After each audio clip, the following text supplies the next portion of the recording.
I want us to have a look at some posts that have been trending for some days now. There is a staunch Ruto supporter called Womo. Womo last year, 6th June 2023, posted this. Womo, small insults will not stop us.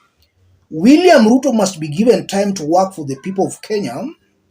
Whatever you do with this information is none of my business. Finance Bill 2023 will pass whether you like it or not. We are finishing the journey with Doyen and Rigiji. That was on 6th June 2023. So Wambo at that time was bragging that Ruto should be given time and that they are finishing the journey with Ruto and Rigiji. She was bragging on how the finance bill was going to pass. And indeed, it passed. That was Wambo last year. About 3 days ago, that's on 5th March 2024, the same Wambo is now saying this. Central Kenya MPs this time, we are woke than ever before. You sat in parliament, finance bill was read and passed. You were there laughing, lifting up your hands and legs. Then you come to the village to join Kenyans in complaining. Anza kutafuta kazi au ufungue biashara na CDF. That was 5th March 2024. About 4 days now, the same person. Before we put all this into perspective, let's have a look at a post shared out by P.K. Salasia. Peter Salasia, Jimmy Wanjigi has said that in 6 months, President William Ruto has borrowed 568 billion, more than what Uhuru Kenyatta borrowed in his last year in office. Don't forget Zakayo told you that he won't take debts. If you still believe this government, you are an irredeemable fool.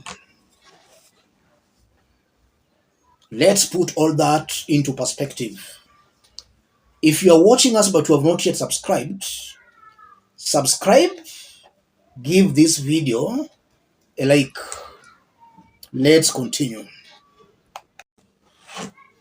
Salasia is saying that Ruto promised not to borrow. And it's actually true, and Kenyans know that. Ruto promised Kenyans not once, not twice, but on several occasions that his government was not to borrow. And when he was starting, he was telling Kenyans that he was increasing taxes so as not to borrow. Naongeza taxes because I want us to be self-reliant. I don't want us to depend on debts. That's what Ruto said in broad daylight. I don't know whether Kenyans still remember that or Kenyans have forgotten. Right now, as I talk, leave alone even the 568 billion he has borrowed in 6 months. It's projected that by June this year, Kenya's government will have a debt of about 13 trillion. So in just under 2 years, Ruto has borrowed almost more than what Uhuru borrowed in his last 5 years, in just under 2 years. So it's true, Ruto is imposing more taxes on Kenyans and also borrowing heavily. So he lied by saying he was not to borrow. And this is why in this forum I've always maintained, and I'm not here to massage anybody's ego, I call it as it is without fear of favor. Any person believing this government that should be a patient for a mental hospital. Ruto always talks the opposite. If he says north, is the south. And even now that there seems to be a truce between him and Raila Odinga should not take him seriously. He's a man who cannot be taken seriously. He should be taken seriously. And Kenyans should equally not take him seriously. We cannot all be fools, ladies and gentlemen. I know in a society, there must be fools in any society, but we can't be fools in this society, ladies and gentlemen. To Wambo was boasting on how finance bill was going to pass, that Kenya should give Ruto more time. As Ruto is being given more time, we are seeing more corruption and more tribalism in the government, more debts being borrowed. So the more time is being given, the more is destroying the Kenyan economy.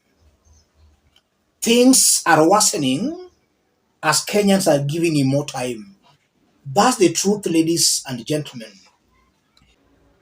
If you look at Wambo's post about 4 days ago, she has taken a U-turn and now blaming the members of parliament who passed the finance bill. You are seeing double speakers here.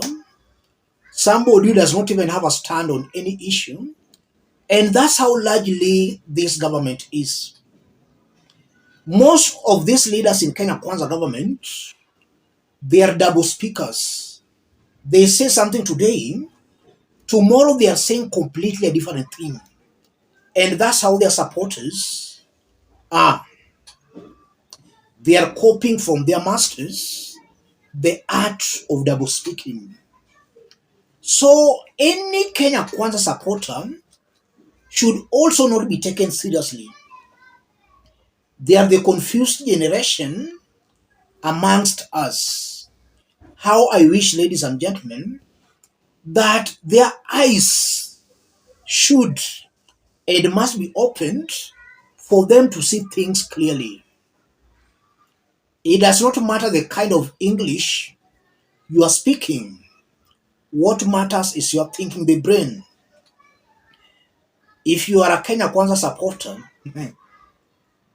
even if you are a professor, in my honest opinion, I see there is a problem with that kind of an individual, ladies and gentlemen. Let me stop it there. If you are watching us but you have not yet subscribed, subscribe, give this video a like. Those watching us outside Kenya, drop a comment, let us know from which part of the globe you are watching us from. If possible, subscribe, give this video a like. And to those who might not know, we are now on TikTok. In case you miss us here, check us on TikTok, Dennis Odingo, where we also do daily political analysis. Thank you. God bless you. God bless Kenya.